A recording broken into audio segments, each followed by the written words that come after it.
Okay students, Hansadhwani IAS की आज की क्लास में मैं सुनील दुबे आप सभी लोगों का स्वागत करता हूं।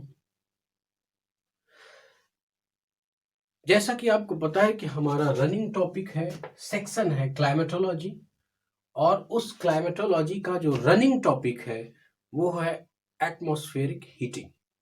और इस एटमॉस्फेरिक हीटिंग के चैप्टर में हमने पिछली क्लास में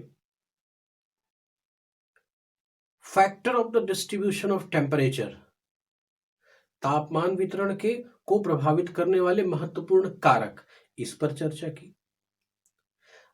इसी क्रम में अर्थात थर्मल डिस्ट्रीब्यूशन के क्रम में आज की क्लास को उठाते हैं और देखते हैं कि आज का विषय हमारा क्या होगा। तो एक जनरल स्केलेटन अगर इसका हम तैयार करें तो हमारा आज का मुख्य बिंदु होगा वितरण, अर्थात जो तापमान का वितरण है वही मुख्य बिंदु है।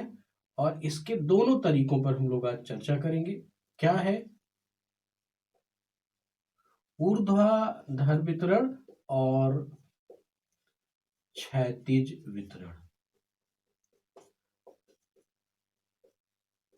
ऊर्ध्वाधर वितरण और क्षैतिज वितरण, इन दोनों बिंदुओं पर आज की क्लास आधारित होगी। यहां तक आते आते स्टूडेंट्स, मैं आपको ये कहना चाहता हूं और ये आशा भी करता हूं कि हंसध्वनि आईएएस चैनल आपकी पढ़ाई में सकारात्मक योगदान दे रहा होगा। और यदि आपको ये सकारात्मक योगदान दे रहा हो तो निश्चित रूप से इसको विस्तारित करें, ज़्यादा से ज़्यादा लोगों को सब्सक्राइब करवाएं और आप भी करें, शेयर करें, इसकी पॉपुलैरिटी को थोड़ा आगे बढ़ाएं। स्टूडेंट, आज की नई जनरेशन का कल्चर मैं बाखूबी समझता हूं, उसके पास पेशेंस नहीं है, धैर्य नहीं है, और प्रायः मेरी क्लासेस लंबी होती हैं, टॉपिक्स स्प्रेडेड हैं, बेशक है, फिर भी मेरा एक आत्मविश्वास है। ऐसा मैं जानबूझ के आपके सामने रख रहा हूं। क्यों? क्योंकि मुझे पता है कि जिनको वास्तविक आवश्यकता है, ज्योग्राफी का वास्तविक परसेप्शन रखना चाहते हैं, क्योंकि आपने देखा है कि मेरे वीडियोस का जो मोटो है वो यही है कि पढ़ें ही नहीं, आत्मसात भी करें। तो ये आत्मसात कैसे होगा? जब हमारे पास धैर्य होगा और सामने वाला कंटेंट्स को सीक्वेंसली उसकी डीप स्टडी के साथ, कोर थीम के साथ डिलीवर करें। तो मेरा यही उद्देश्य है। इस उद्देश्य में आपको भी सहयोग करना होगा। धैर्य के साथ सभी वीडियोस को, सभी टॉपिक्स को देखें, एक बेहतर ज्ञान आपको प्राप्त होगा विषय विशेष का। तो आइए आज की क्लास प्रारंभ करते हैं ऊर्ध्वाधर वितरण से। ऊर्ध्वाधर वितरण से आशय क्या है? ये हमारी पृथ्वी है,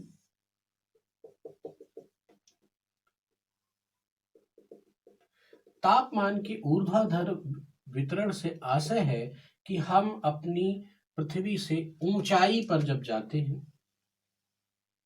तो तापमान की स्थिति क्या होती है। पिछली क्लासेस में बार बार हमने देखा है सामान्य ताप पतन दर, सामान्य ताप ह्रास दर, नॉर्मल लैप्स रेट, इन सब की चर्चा करते करते बहुत सारा सेटअप आपके दिमाग में बन ही गया होगा। और इसकी विस्तृत चर्चा मैंने स्ट्रेटिफिकेशन ऑफ एटमॉस्फेयर में भी की थी, वायुमंडलीय संरचना की क्लास में भी इसकी चर्चा की थी, प्रत्यक्ष अप्रत्यक्ष। आज सीधे इसका टॉपिक ही है, तो इस पर एक बृहद चर्चा करते हैं। अर्थात ऊपर जाने पर, ऊर्ध्वगमन करने पर तापमान की क्या स्थिति होती है, एक आदर्श दशा क्या है। इसीलिए मैंने इससे पिछली क्लास में आपको प्रभावित करने वाले कारकों की एक लंबी चर्चा की। क्यों? क्योंकि कारकों को समझने के बाद वर्टिकल एंड हॉरिजेंटल डिस्ट्रीब्यूशन में अब आपके दिमाग में जो प्रश्न क्यों का है, कैसे का है, वो सॉल्व हो जाएगा, ये मेरा विश्वास है। तो ऊर्ध्वगमन करते समय तापमान की क्या स्थिति होती है? तो सामान्य ताप पतन दर, ज्योग्राफी का यह सिद्धांत कहता है कि जब हम ऊपर जाते हैं तो तापमान हमारा गिरता है। तापमान क्या होता है? गिरता है, तापमान में पतन होता है। तो कैसे गिरता है? जिस रेट से गिरता है 6.5 डिग्री सेंटीग्रेड पर किलोमीटर, या यूं कहें कि 1 डिग्री सेंटीग्रेड पर 165 किलोमीटर, ये दोनों रेट क्या है? सामान्य तापपतन दर इनको बोलते हैं। इस दर से हमारा तापमान घटता है। अर्थात अगर हम अपने धरातल से 1 किलोमीटर ऊपर अर्थात 1000 मीटर ऊपर जाते हैं तो 6.5 डिग्री सेंटीग्रेड के तापमान में कमी आती है। अच्छा, अब इसका मतलब जैसे मान लीजिए हमारा 35 डिग्री तापमान एवरेज है, तो इस 35 डिग्री तापमान धरातल का और हम 1 किलोमीटर ऊपर जाते हैं तो इसमें 6.5 डिग्री सेंटीग्रेड का ह्रास हो जाता है। तो इस तरह से अगर ये चीज हम देखें कि लगभग 28.5 डिग्री सेंटीग्रेड तापमान बचा। इसी तरह से 1 किलोमीटर और ऊपर जाए तो 6.5 डिग्री सेंटीग्रेड आप उससे माइनस कर दें। ये एक आदर्श दशा है, ये हमारे तापमान गिरने की एक आदर्श दशा है। इसी रेट से हमारा टेम्परेचर ऊपर घटता जाता है। लेकिन सवाल ये है कि इस रेट से ये जो टेम्परेचर घटता है ये कहां तक घटता है? तो प्रश्न का जवाब ये है, इस बात को समझ ले, मैं यहां पर ऋण करूंगा, यहां पर धन करूंगा। इसका मतलब ये है कि हर एक मंडल में जो टेम्परेचर अगर बढ़ रहा है तो इस तरफ लाइन जाएगी और घट रहा है इस तरफ।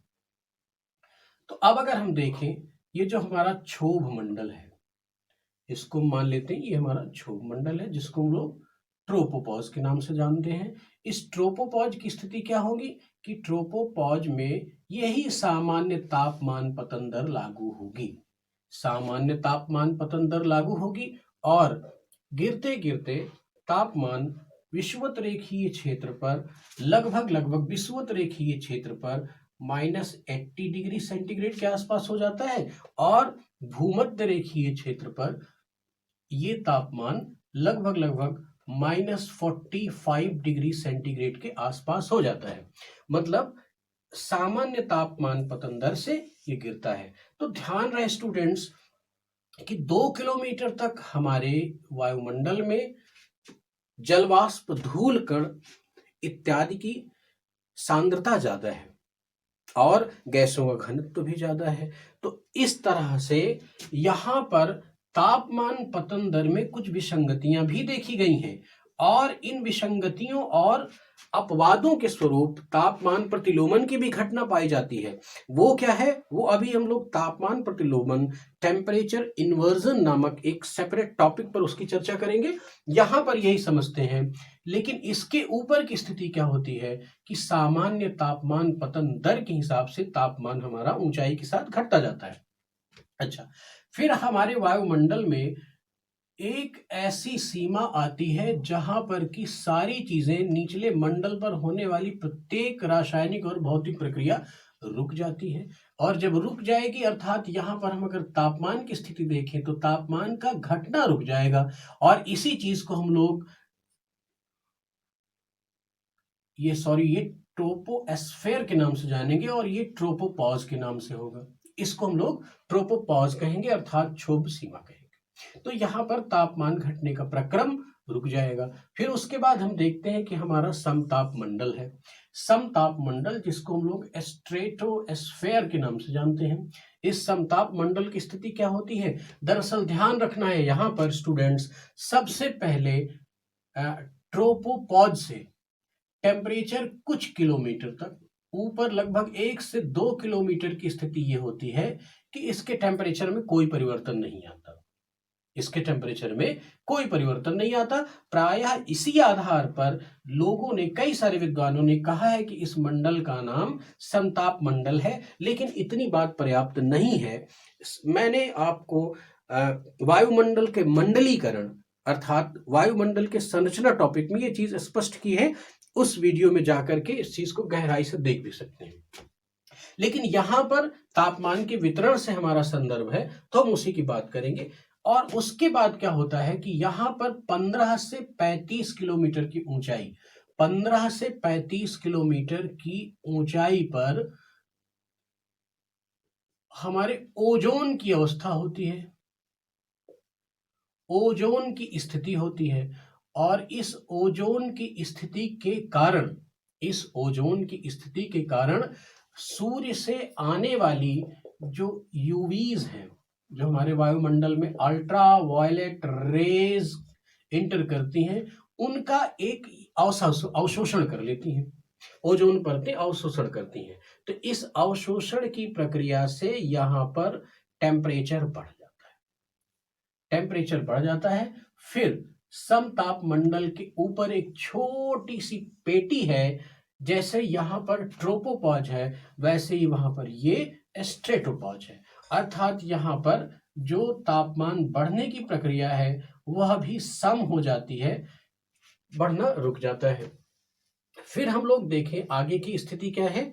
आगे की स्थिति ये है, समताप मंडल के ऊपर हमारा मध्यमंडल है, जिसको हम लोग मेसोस्फेयर के नाम से जानते हैं। मध्यमंडल मेसोस्फेयर के नाम से जानते हैं। मेसोस्फेयर की स्थिति में यह बताया गया कि यहाँ पर किसी भी तरह की रासायनिक और भौतिक क्रियाएं, अभिक्रियाएं नहीं होती हैं, इसलिए टेम्परेचर हमारा फिर गिरने लगता है।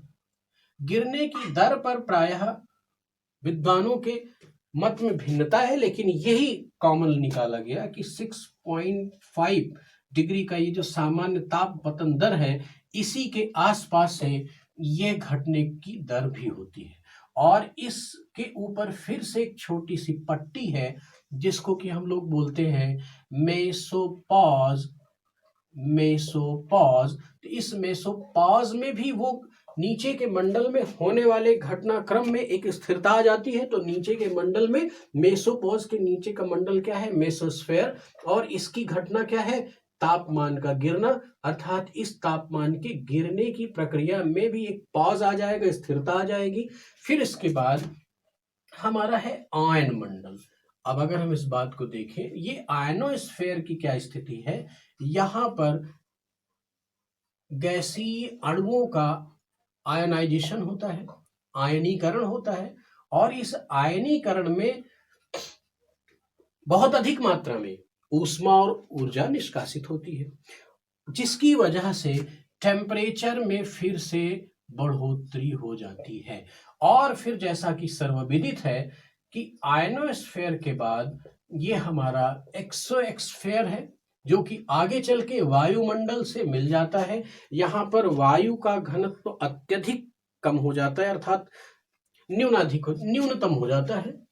लेकिन ये ध्यान रखना है कि आयनोस्फेयर में टेम्परेचर बढ़ रहा है और फिर ये बढ़ता ही चला जाता है टेम्परेचर। एक्सोस्फेयर वहरमंडल के आसपास की स्थिति क्या बनती है कि लगभग हमारा तापमान 5500 से 5700 डिग्री सेंटीग्रेड हो जाता है, किंतु यहाँ पर अत्यधिक वायविक विरलता के कारण, वायु के अत्यधिक विरलता के कारण इतने उच्च तापमान का आभास नहीं हो पाता, इतने उच्च तापमान का आभास नहीं हो पाता। इस तरह से स्ट्रेटिफिकेशन के साथ जो टेम्परेचर ग्रेडियंट है वो मैंने आपके सामने शो किया, लेकिन इसमें कुछ अपवाद हैं। उन अपवादों को पहले हम लोग समझें।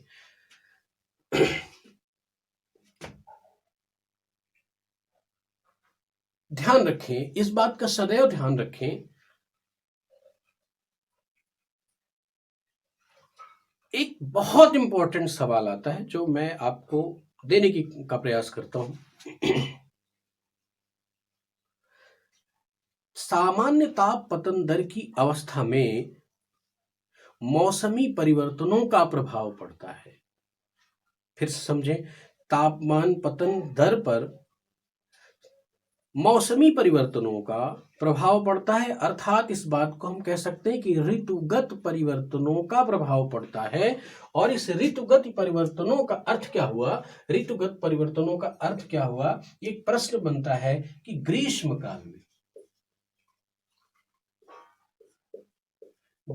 काल में ताप पतन दर, अर्थात ये जो ताप पतन दर है, ये ताप पतन दर यह तीव्र होती है। ग्रीष्म काल में ताप पतन दर तीव्र होती है और शीतकाल में ताप पतन दर इसकी तुलना में कम होती है। शीतकाल में क्या होती है? कम होती है। लेकिन क्या ये तीव्र और कम है क्या? ताप पतन दर अर्थात 6.5 डिग्री सेल्सियस जो तापमान गिर रहा है पर किलोमीटर, ये सामान्य नॉर्मल लैप्स रेट है, इसमें फर्क पड़ता है। ग्रीष्म काल में ताप पतन दर तीव्र होने का अर्थ क्या है? अर्थात हम ऊंचाई पर जाते हैं तो तापमान तेजी से गिरने लगता है। अच्छा, अब आप जरा सोचें, ग्रीष्म ऋतु है तो आने वाला इंसुलेशन ज्यादा होगा। जब ज्यादा होगा तो ये ताप पतन दर तीव्र कैसे हुई? पतन दर कैसे तीव्र हुई? इंसुलेशन तो ज्यादा आ रहा है। यस, यहां पर यही बात समझना है स्टूडेंट्स। जब हमारे सूर्य से निकलने वाला जो सौरिक विकिरण है हमारे वायुमंडल में प्रवेश करता है, हमारे वायुमंडल में प्रवेश करता है, तो अगर इंसुलेशन अधिक है तो धरातल अत्यधिक ऊर्जा उष्मा संग्रहित करेगा और अत्यधिक ऊर्जा उष्मा संग्रहित करके बहुत तेजी से रिलीज करना शुरू कर देगा, बहुत तेजी से रिलीज करेगा। फिर बाकी आपको पता है कि यहां तक 2 किलोमीटर के क्षेत्र तक कंडक्शन के माध्यम, चालन के माध्यम से वायुमंडल का तापन होगा, फिर संवहनिक प्रक्रिया द्वारा। तो संवहनिक प्रक्रिया में क्या होता है? संवहनिक प्रक्रिया में गर्म वायु राशियां ऊपर जाना शुरू हो जाती हैं और ऊपर जाकर के चूंकि अपनी ऊष्मा को खो देती हैं, कमी आती है, जिसकी वजह से ऊपर टेम्परेचर कम होने लगता है और ऊपर दबाव भी कम है तो वायु विरल भी हो जाती है, जिससे वो अपनी ऊष्मा का ह्रास कर देती है, ऊष्मा का क्षय करती हुई ऊपर चली जाती है और उसका टेम्परेचर कम हो जाता है।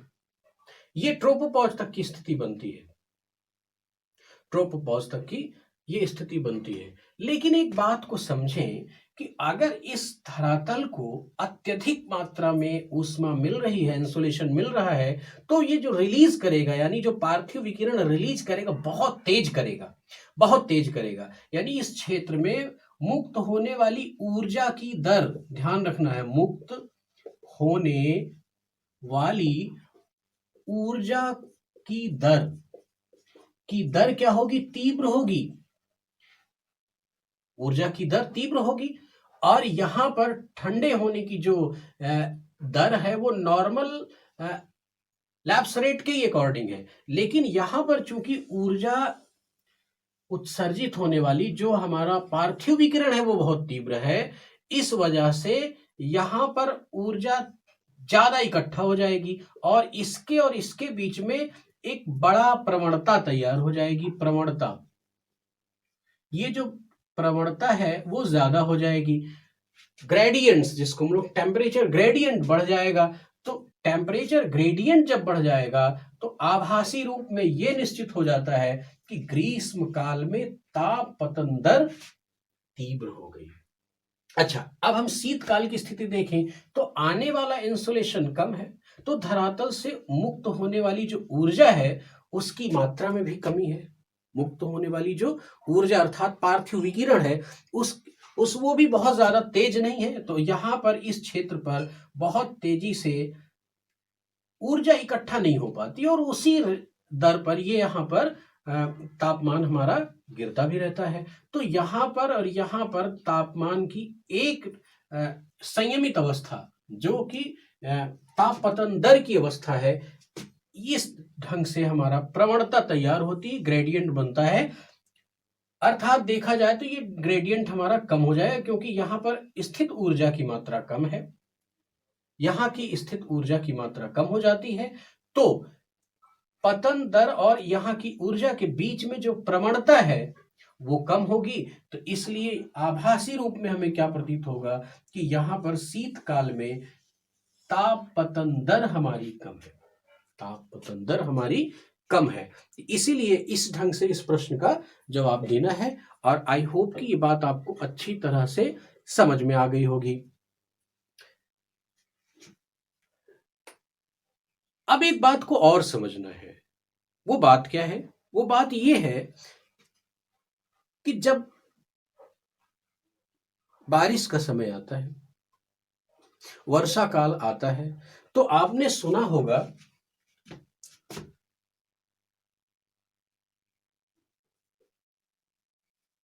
क्यूमुलोनिम्बस क्यूमुलोनिम्बस प्रकार के बादलों का निर्माण होता है। क्यूमुलोनिम्बस प्रकार के बादलों का निर्माण होता है और घनघोर वर्षा होती है। लेकिन ध्यान रहे कि क्यूमुलोनिम्बस प्रकार के बादलों का निर्माण 2 किलोमीटर की ऊंचाई तक ही होता है। 2 किलोमीटर की ऊंचाई तक ही होता है। तो 2 किलोमीटर की ऊंचाई तक संघनन के लिए आवश्यक जो तापमान है वो प्राप्त होना चाहिए। लेकिन 2 किलोमीटर की ऊंचाई तक अगर आप जाएंगे तो लगभग लगभग 13 डिग्री सेंटीग्रेड सामान्य तापपतन दर से देखा जाए तो 13 डिग्री सेंटीग्रेड ही टेम्परेचर हमारा डाउन होगा।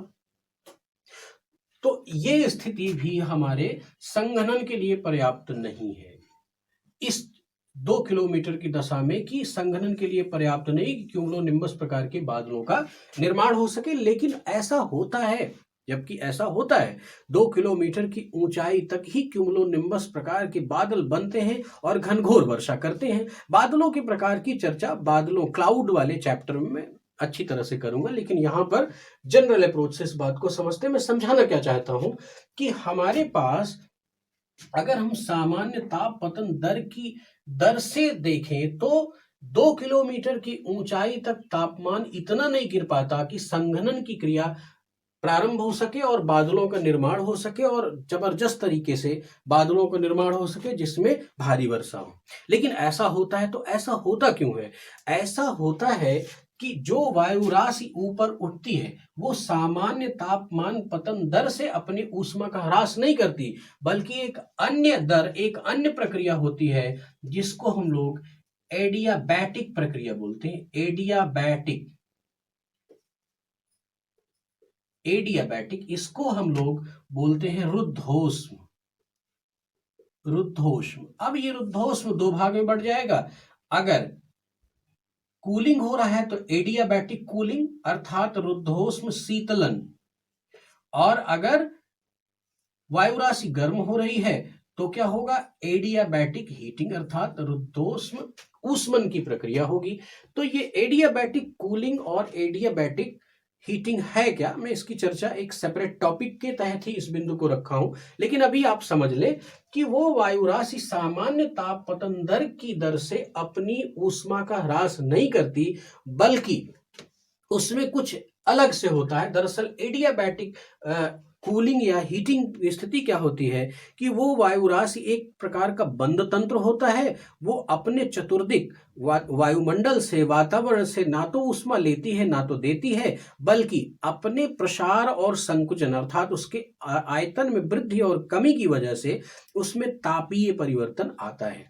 तो वो राशि अपने आयतन प्रसार की वजह से अपनी ऊष्मा खोना शुरू कर देती है, अर्थात उसमें संघनन के लिए पर्याप्त टेम्परेचर तापमान प्राप्त होता है, जिससे क्यूमुलोनिम्बस प्रकार के बादल 2 किलोमीटर के ही क्षेत्र में बन जाते हैं। अच्छा, अब इसी वितरण में एक और महत्वपूर्ण अपवाद आता है। ये मैं अपवादों की चर्चा कर रहा था जो अपने आप में एक सेपरेट टॉपिक बनते हैं। अब ध्यान से देखिए,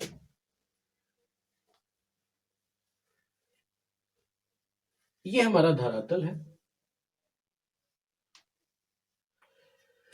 तो अभी हमने देखा एडियाबैटिक कूलिंग में भी देखा, सामान्य ताप पतन दर नॉर्मल लैप्स रेट के हिसाब से भी देखा कि वायुमंडल में क्षोभ सीमा तक हमारे तापमान का पतन होता ही होता है, तापमान ह्रास होता है, ये हमने देखा। लेकिन आप ऐसे समझो, इस तापमान में ह्रास में हो क्या रहा है? इस तापमान ह्रास में हो रहा है कि जो ठंड हवा है, ठंड वायु है, वो कहाँ है? कूल वायु राशि ऊपर है, ऊपरी क्षेत्र में। ये वायु राशि का, ठंडी वायु राशि का हिस्सा है, इसकी एक लेयर है। फिर इसके नीचे थोड़ी गर्म, इसके नीचे थोड़ी और गर्म, थोड़ी और गर्म, थोड़ी और गर्म, यही क्रम रहेगा। नीचे से ऊपर जाए, थोड़ा ठंडा, थोड़ा ठंडा, थोड़ा ठंडा, थोड़ा ठंडा। लेकिन एक ऐसी स्थिति अभी आ जाए, एक ऐसी स्थिति आ जाए कि धरातल के ऊपर, धरातल के ऊपर यहां पर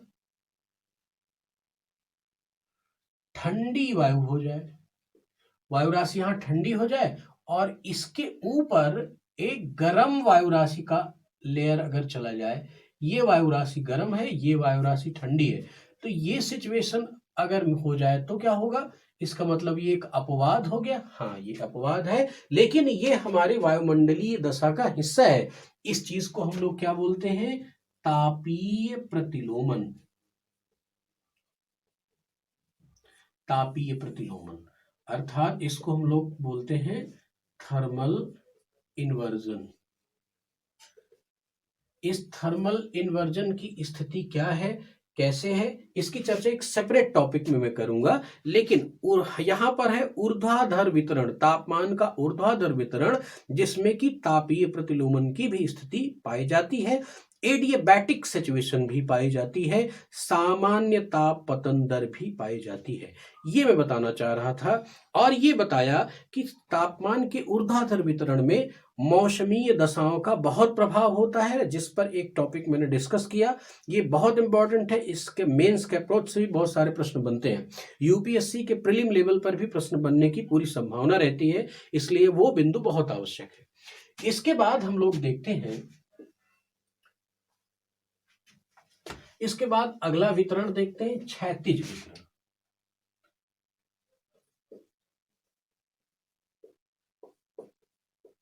ये क्षैतिज वितरण को ही हम लोग क्या बोलते हैं? Horizontal distribution. हॉरिजेंटल डिस्ट्रीब्यूशन भी हम लोग इसको बोलते हैं।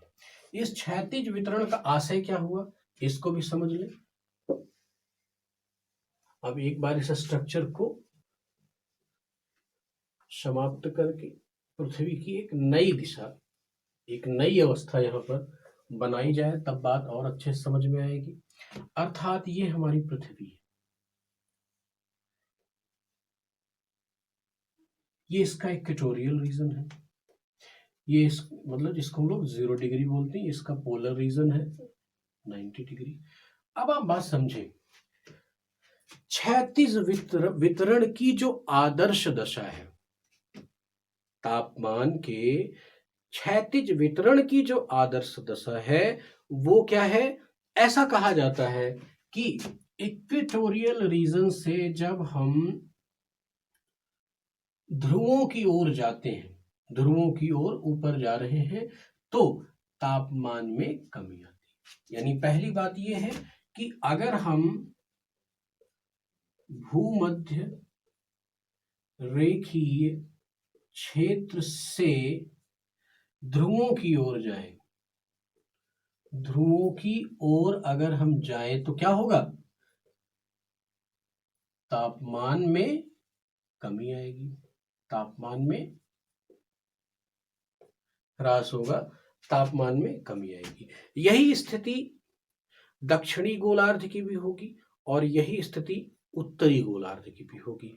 अब ध्यान रखें, पृथ्वी पर तापमान के क्षैतिज वितरण को जिन रेखाओं के माध्यम से शो किया जाता है, उन रेखाओं को बोलते हैं समताप रेखाएं। समताप रेखाएं, आइसोथर्म लाइंस। ये समताप रेखाएं पूर्व से पश्चिम या पश्चिम से पूर्व की ओर खींची जाती हैं। ये क्या करती हैं? किसी क्षेत्र विशेष की यानी समान यानी इक्वल जो टेम्परेचर है, उनको ये दर्शाती हैं हमारे ग्लोब में, समताप रेखाएं। समताप रेखाओं से बहुत जबरदस्त टाइप के क्वेश्चन बनते हैं और बड़ा अजीब सा, बहुत ही डीप कॉन्सेप्चुअल टॉपिक है। तो समताप रेखाओं की भी मैं एक अलग सेक्शन पर चर्चा करूंगा, एक अलग टॉपिक पर चर्चा करूंगा, इनकी क्या दशा होती है। यहां पर आपको ये समझना है कि पहली क्षैतिज वितरण का पहला पॉइंट ये है कि आदर्श दशा ये कहती है, और दूसरी बात रख ले कि जो क्षैतिज वितरण है उसको कैसे दर्शाते हैं, तो उसको समताप रेखाओं के माध्यम से दर्शाते हैं, समताप रेखाओं के माध्यम से दर्शाते हैं। आदर्श दशा तो यही है हमारी। तो जब आदर्श दशा ये है तो इसका मतलब इक्वेटोरियल रीजन पर हमारा टेम्परेचर हाई होना चाहिए। इक्वेटोरियल रीजन पर हमारा टेम्परेचर हाई होना चाहिए, लेकिन यहां पर समझना आपको यह है, क्षैतिज वितरण का सबसे महत्वपूर्ण बिंदु है कि उच्चतम तापमान भूमध्य रेखीय क्षेत्र पर ना प्राप्त होकर के आयन वृत्तीय या आयन रेखाओं के पास प्राप्त होता है। ये क्या है, अर्थात ये 23.5 डिग्री नॉर्थ, और अगर इसी तरह से हम देखें, जिसको हम लोग ये कर्क रेखा हो गई, आगे ये अगर हम इसको पृथ्वी को पूरा बनाए तो दक्षिणी गोलार्ध में भी 23.5, ये हमारी 23.5, ये क्या हुआ, ये हमारी मकर रेखा हुई। तो ये जो कर्क रेखा और मकर रेखाएं हैं, इनके पास सर्वाधिक तापमान दर्ज किया जाता है, भूमध्य रेखा पर नहीं। क्यों?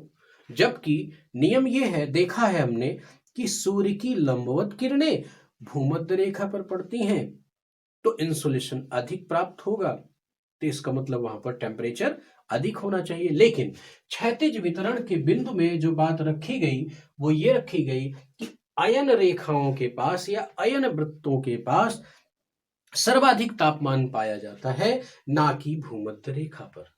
तो बहुत बड़ा प्रश्न बनता है कि आखिर इसका कारण क्या है। तो निश्चित रूप से हमें इस कारण को समझ लेना चाहिए। बिल्कुल समझते हैं। देखिए स्टूडेंट्स, होता क्या है कि सूर्य की किरणें लंबवत यहां पर पड़ती हैं, भूमध्य रेखीय क्षेत्र पर पड़ती हैं, बिल्कुल सही बात है। तो यहां पर सूर्य तप भी अधिक प्राप्त होता है, ये भी बात सही है। सूर्य तप भी यहां पर इंसोलेशन भी प्राप्त होगा, ठीक है। यहां पर जबरदस्त मात्रा में संवहनीय दशाएं प्राप्त होती हैं, संवहनिक धाराएं चलती हैं। लेकिन होता क्या है कि इन संवहनिक धाराओं और अत्यधिक इंसोलेशन के प्रभाव से वाष्पीकरण की दर भी यहां पर अधिक होती है, और जब वाष्पीकरण की दर यहां पर अधिक होगी तो बादलों का निर्माण भी अधिक होगा। तो ध्यान रहे कि इस क्षेत्र पर बादलों का निर्माण होता है और प्रतिदिन वर्षा होती है, और इसी चीज को हम लोग आफ्टरनून शावर के नाम से जानते हैं। आफ्टरनून शावर अर्थात प्रत्येक दिन दोपहर के बाद 2 से 4 बजे के आसपास भूमध्य रेखीय क्षेत्र पर वर्षा होती है, प्रतिदिन वर्षा हो गई। अब आप देखें, इंसोलेशन ज्यादा प्राप्त हुआ, इंसोलेशन ज्यादा प्राप्त हुआ, वाष्पीकरण हुआ, तो वाष्पीकरण में भी ऊष्मा हमारी ह्रास हुई। अब उसके बाद बादल बने, बादल जब बन गए तो यहां पर ये क्षेत्र क्लाउडी हो गया। तब स्थिति क्या आएगी कि सूर्य से आने वाला जो इंसोलेशन है वो काफी मात्रा में रिटर्न हो जाएगा, परावर्तित हो जाएगा, और इसी चीज को तो किसी भी सतह का एल्बिडो कहते हैं। इसकी गंभीर चर्चा हीट बजट के चैप्टर में करूंगा। एल्बिडो क्या है, किसी धरातल की सतह द्वारा आने वाले इंसोलेशन की वह मात्रा जो रिटर्न कर दी जाती है वो उसका एल्बिडो हुआ। तो अब देखें कि यहां पर अगर बादलों की मात्रा ज्यादा है तो आने वाले इंसोलेशन का परावर्तन अधिक होगा, परावर्तन अधिक हो गया तो धरातल को प्राप्त होने वाला इंसोलेशन कम हो जाएगा, औसत रूप से कम हो जाएगा।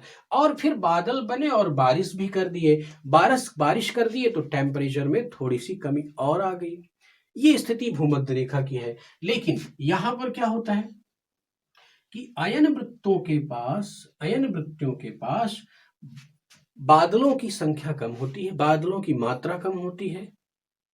बादलों की मात्रा कम होने से इंसोलेशन अबाध रूप से प्राप्त होता रहता है, सूर्य तप अबाध रूप से प्राप्त होता रहता है, जिससे इस क्षेत्र पर ऊष्मा ऊर्जा बढ़ जाती है। इस क्षेत्र पर ऊष्मा ऊर्जा बढ़ जाती है और भूमध्य रेखीय क्षेत्र की तुलना में यहाँ पर वाष्पीकरण भी कम होता है, वाष्पीकरण की मात्रा भी कम होती है, जिससे ऊष्मा का ह्रास भी कम होता है, उसका क्षय भी, डिप्लेशन भी कम होता है, जिसकी वजह से इन क्षेत्रों पर उच्चतम तापमान पाया जाता है। तो ये ध्यान रखना है, यही एक कारण है। बहुत इंपॉर्टेंट प्रश्न इससे बनता है, बार बार प्रश्न बनता है। अर्थात देखिए, अगला जो इसका जानने योग्य बात है वो क्या है कि अधिकतम तापमान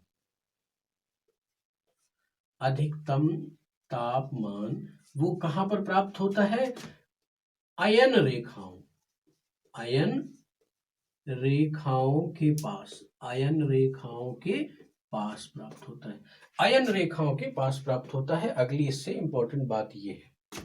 अब क्षैतिज वितरण में इतनी बातें समझने के बाद एक बात और जोड़ लें कि किसी भी स्थान के तापमान में उसके अक्षांशीय आदर्श दशा को स्थानीय कारक प्रभावित करते हैं।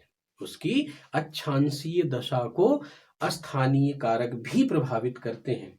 तो इस तरह से स्टूडेंट, आज की क्लास में हमने क्षैतिज वितरण और ऊर्ध्वाधर वितरण, तापमान के ऊर्ध्वाधर वितरण और क्षैतिज वितरण को अच्छी तरह से समझा, और आई होप कि आप इसको अपनी नोटबुक पर नोट भी करेंगे, और ताकि आपकी तैयारी अच्छी हो जाए, और हंसध्वनि IAS चैनल को थोड़ा सा विस्तारित भी करेंगे। मैं ये भी बताना चाहता हूं कि इसके बाद हम लोग प्रश्नमाला सीरीज लेके आएंगे, जो कि आपके एग्जाम पॉइंट ऑफ व्यू से बहुत इंपॉर्टेंट होगी। बहुत बहुत धन्यवाद।